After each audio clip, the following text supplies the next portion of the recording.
Though I have to say, somebody once told me that we should not be calling these retreats, we should call these advances, which we haven't done as a school. I get it, but it always struck me as something worth thinking about. So what I thought I'd do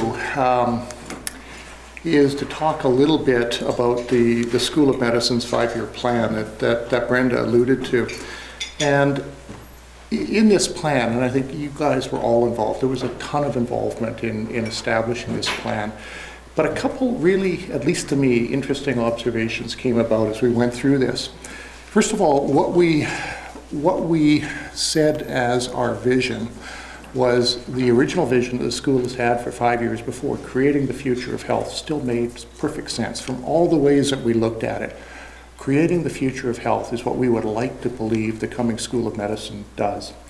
And of course, that sort of begged the question, what is the future of health? I mean, there's lots of issues with healthcare today, and we could spend hours looking at today's issues. But I think one of the obligations we have as a medical school is to think a little bit into the future, and what is the future of the healthcare system? Where is it going? How should we get ourselves ready for it? And after lots of discussions with lots of groups, one of the things that seemed obvious to us is that the healthcare system is changing. And healthcare systems around the world have really gone through several different iterations. We've had what people have called intuitive medicine. You sort of knew a set of signs and symptoms, and you gave it a name, and you knew a drug sort of worked, but you didn't really understand how. And that was how many of us practiced for a long time. And long after that came things like evidence-based medicine, which would be another sort of 30-year era, and the golden sort of strength of evidence-based medicine was the randomized controlled clinical trial that many of us here have sort of lived with and understood. And it's been a wonderful thing. But in many ways, evidence-based medicine and randomized controlled clinical trials tell us about how to treat populations of patients. They actually don't help any of us in the clinic when you're faced with an individual patient, because their disease and their therapy needs to be personalized. And that is sort of the genesis of this new concept that seems to be sweeping the world in some ways of precision medicine. And we tagged on precision public health with that, and part of the reason was public health is critically important, and all of the things that we do for populations are utterly critical. And honestly, personalized public health sounded like an oxymoron. So personalized medicine and personalized public health really didn't make sense, but this sort of did. And so what we said a couple of years ago was that the school would lead a provincial strategy along with the University of Alberta and AHS to put Alberta into national prominence and allow us to become global leaders in selected areas of precision medicine and precision public health. We're a small school. We're sitting at the edge of the Dust Bowl of the Canadian prairies. We are not going to be competing with the Mayos of the world, the Stanfords, the European Union and all the resources they're putting in. We're going to have to be selective and pick those areas that make the most sense. So I want to take you through a little bit of the thought that we had behind this, the whys, the hows, and the timelines. So the whys are what I've sort of alluded to. In 2013, 2014, we sat down with a large group of people. We reviewed the strategic plan that the school had at that time, and we tried to get ready for a 2015 to 2020 strategic plan.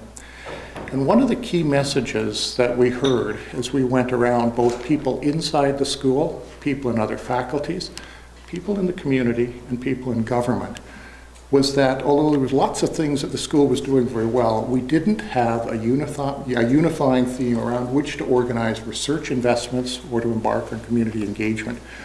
We had 7 institutes that really did a lot of our research. They did wonderful stuff, but a lot of the opportunities were at the intersection of the institutes.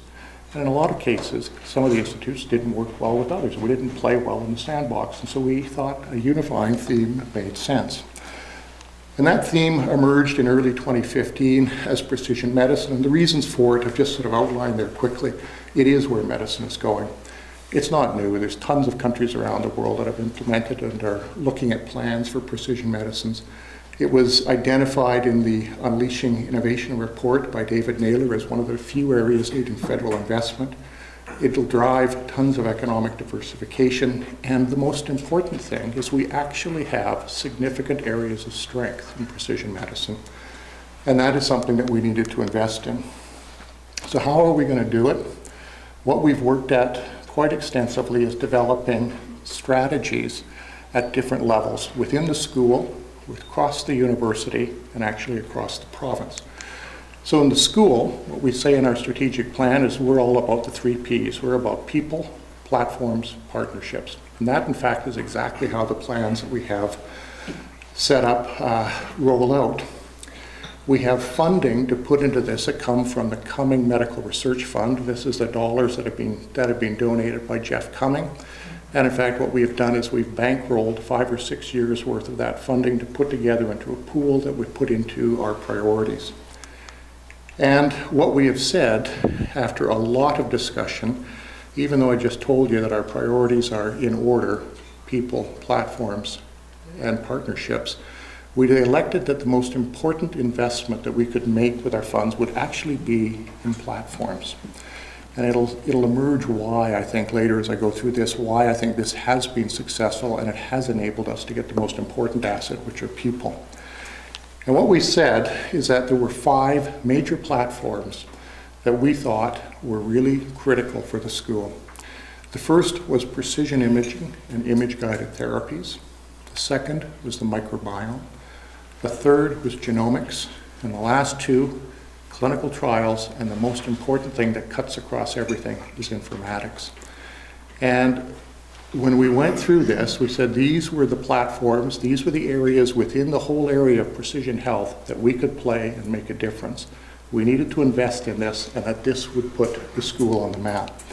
So I'm just going to tell you very quickly about just some of them, and many of these, for this meeting, I don't think we need to really think about it. The precision imaging is really based around strengths in neuroscience that come out of the Hutchins Brain Institute. And we, in fact, invested dollars from the Cumming Medical Research Fund into precision neural imaging, non-invasive stimulation or ablation of parts of the brain for certain diseases. And it's an interesting area, and it's been available to leverage other philanthropic support. So I'm not going to go much through that at all. The second major investment was actually into a microbiome center. And this included a whole suite of things, but it included a germ-free animal facility and a set of sequencing and informatics. And in fact, the Cumming Medical Research Fund, under the advice of our International Scientific Advisory Committee and others, thought that this was probably the most important thing that could push Calgary forward. And this was a large investment into a germ-free facility. And out of that, we then leveraged out of Western Economic Diversification another 10 million. 1.2 million from EDT in the province, and we're looking still, and I guess part of my job is to find the remaining 25 million that we're going to need to really run this over the next 5 years. And in fact, part of this is being constructed right now, and due online late next year will be a germ-free animal center downstairs where people can actually study the impact of not having a microbiome or then selectively adding particular parts of a microbiome back to an animal.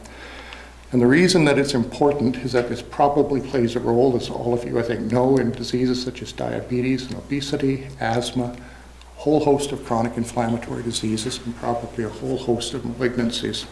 So this, in fact, is going to be a rather important thing, and I do think this is something that will put Calgary on the world stage. A genomics center, I don't think any self-respecting precision medicine center can call itself that if it doesn't do genomics. I think this is sort of a key to getting into the game. And in fact, the genomics center that we've been investing in is being supported by the Children's Hospital Research Institute and the Arnie Charbonneau Cancer Research Institute, because these are key technologies and platforms for these 2 particular areas. But I think much broader than that. They underpin just about everything else that we're going to do, and I think we'll get back to it for precision public health. The tools of genomics and genetics right now are going to be those same tools that allow us to define what the microbiome is, whether you talk about it in your gut, your lungs, your skin, wherever. These are the tools that are going to define that. Clinical trials and informatics. One of the key parts that we've stated all along is that having an emphasis and success in precision medicine actually means nothing if we don't get it into the healthcare system. So simply doing research and finding some interesting findings and having a great publication in Nature or the New England Journal is meaningless if we don't translate it into the healthcare system. And the way in which we're going to have to do this is around the resources and the platforms of clinical trials, the clinical research unit that Sam runs, and the informatics center. So one of the things we've done, as I think many of you know, is that EFW has moved out of the first floor in TRW. We have a request that I think is just about approved, that we will take that entire space over and create an informatics center there. And one of the reasons to do it is to co-locate health informaticians, a large number of people from groups like this, research methodologists, big data people. And I think in the future, if we're really going to get serious about this, people who understand machine learning, artificial intelligence, deep learning, to look at large data sets. And we have to be able to do that. And that, in fact, is what we envisage right now. Cello Tonelli is taking the lead on designing this space, and we have to be able to put people in it. So we set aside a small amount of money to redevelop that. It will be done, if all goes to plan by spring of next year, and hopefully we can start moving people in to start looking at some of that. People. The people in the room are simply the most important ingredient. We can't do any of this without people. The reason we invested in platforms and a strategy was that with that, we could convince the university, we thought, to invest in people. And in fact, that's worked. So we were the very lucky recipients last year, as you all know, of a group of 25 new faculty members. We were the only school at the university to get new faculty members. And we took a very different process, again, as you all know, to identify the people we needed. We did not simply say to departments, okay, you've lost 2 or 3 people, we'll give you 2 or 3 more people, you find the right person. What we said is we wanted to invest in teams of people that would understand precision medicine. They would work from basic science to delivery of care all along the spectrum. And the sources were the P25 would be the basic science types, and the academic medicine fund that is coming forward, the new ARP, would form the clinician scientist group of that. And we expected proposals on phenotypes of teams that would be formed. And in fact, that is what we got. So of the 25, we actually have 19 of them essentially complete. When I made this slide, we'd actually hired 4 of them. I actually interviewed one this morning. There's a whole group of this other 15 being done. We're reserving the last 6 actually to see what we get in this first round of 19 and then try and patch in any holes that we get. And again, other ideas might come up as we go forward. The AMF is the source of clinician scientists. This is going to be announced as of April 1 of next year. I do think over the next few years we're likely to get, and I'm guessing, 30 to 40 people in terms of clinician scientists. So I think that's going to be something we can really flesh out some ideas with. The other thing I want to just mention to you so you're aware of it is that when we presented all of this to our International Scientific Advisory Committee and said this, and we did this last spring, and said this is what the school is embarking on, this is what we're investing in. You know, you told us that some of these were good ideas. Is this good enough? And they said, well, it's really good that you're going to bring in 25 people. That makes a lot of sense. But if you really want to make a difference in the world today, you're going to have to do more than that. You're going to have to bring in 3 or 4 truly world-class experts in those areas that you think that you're going to concentrate on, because you're going to have to jumpstart the whole thing. And so we thought really carefully about that. As you guys would all imagine, if you think about people who would be in the top 10 or 20 in their field in the world, most of them have a day job. They're not advertising or looking for things to do. And pulling those people to Calgary would be hard. So we set about trying to think how we could do that. And we were looking for people who sort of had a 10-year run, so someone in their late 40s, early 50s, but had already garnered that sort of prestige. And what we have done is we have set aside 3 to 4 packages to get people. And what we've set aside is $12.5 million over 10 years. And what we've said is we would in fact cover half of that And we're expecting the other half to be covered through philanthropy, and I think that that is entirely possible. This is, as many of you who've been around for a while would recognize, is very similar to the AHFMR Polaris Award a few years ago, where they tried to put $10 million over 10 years into a few people in the province. And I think most of us would say it was an unqualified failure. It brought one person to the province in Lethbridge, nobody in either Calgary or Edmonton. And I think the reason for it is actually when you're looking at this type of caliber of people, actually the dollars are not a lot. 10 or 12 million sounds like a lot, but it's not. And also, the Polaris program didn't link any of this to a leadership position. These type of individuals are individuals that are going to want to change their environment. And so what we've said is we would try to link them to serious senior leadership positions, likely institute directors. And that they had to be in the same areas as we were already investing major dollars in terms of infrastructure. If we were going to say that, for example, the microbiome was our major focus of interest, it would make absolutely no sense to recruit somebody who had an interest very, very much outside of that, and we would have to put the same amount of dollars into some other interest. So what we said is that we would do this in the areas of neuroscience, the microbiome, genomics, and that covered the first three. And I have a set down there because I think we have funding available for 4 of these. We may, I think in a couple of years, we could think about one other coming scientist to try and really kickstart one of these areas. Finally, partnerships. Again, I don't think we'd go anywhere without partnerships. And I'll be quick here, but we've talked about other health science faculties across the university. Science, engineering, and vet med are all very keen on a bunch of things. There's lots of enthusiasm from nursing, social work, and in fact law, interestingly, on a variety of legal aspects for population health. In the province, we've worked really well, I think, with the University of Alberta.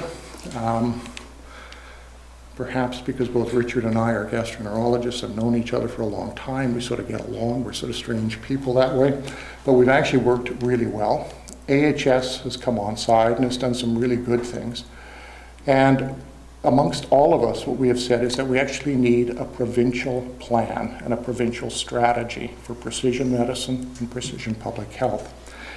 And through a long series of discussions, we decided that the Alberta Academic Network was the obvious group to try and establish that. And so what we did is we set up a strategy led now by Chris Eagle to develop a precision medicine, precision public health strategy for the province. And I'll just show you that a little bit. Within our school, what we have set up were 2 committees that report to PPC. One to do precision medicine, one to do precision public health. Not because they're different, but because I think some of our ideas around precision medicine are a little more advanced than precision public health. I think we need lots of help on where we could go with precision public health, where our strengths would be. But we've asked Dan Maruvi, and the reason I have to say we also asked Dan and Matt, who's here obviously, to chair these 2 committees, is it's also important, I think, that more of us start talking about this as a goal for the university and for the school. You know, I can get up and talk about it all we want, but it doesn't really resonate with people unless we're all talking from the same page. We need more people getting some ideas in on this. So the Precision Public Health Committee, and we're going to talk a bit about this today, but it will report through to PPC through this committee. Matt, I am delighted, has taken on leading this, and we've asked him to develop a strategy and implementation plan for precision public health. And I don't see that we need 2 committees later on. We end up with always too many committees. I'd like to, once this is done and things have caught up, we can fold this together and have a combined group. So let me tell you a little bit, and I'm going to finish quickly, about what's been going on the provincial front. And please recognize this has not been going on for a long time. So in fact, the decision to do a provincial strategy on this really began in May of this year.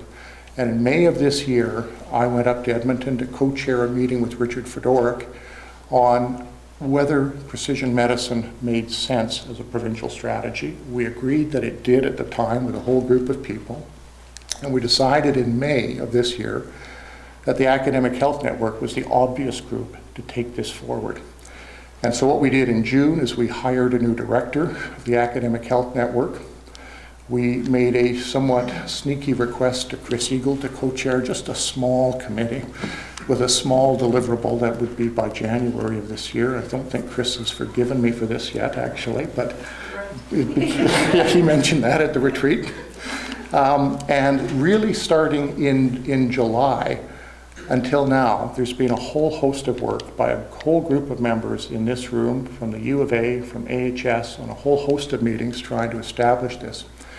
And the deliverable is going to be what Chris has called a prospectus. It's going to be simply a high-level plan with a 2, 3, and a 5-year set of deliverables to government, and it will be delivered to the Committee on Academic Medicine at late January of this year. The Committee on Academic Medicine is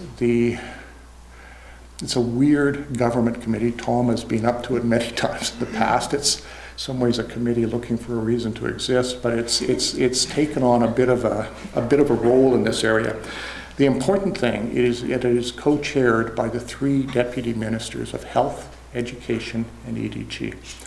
And Carl, in particular, the Deputy Minister of Health, has taken an intense interest in the precision medicine strategy.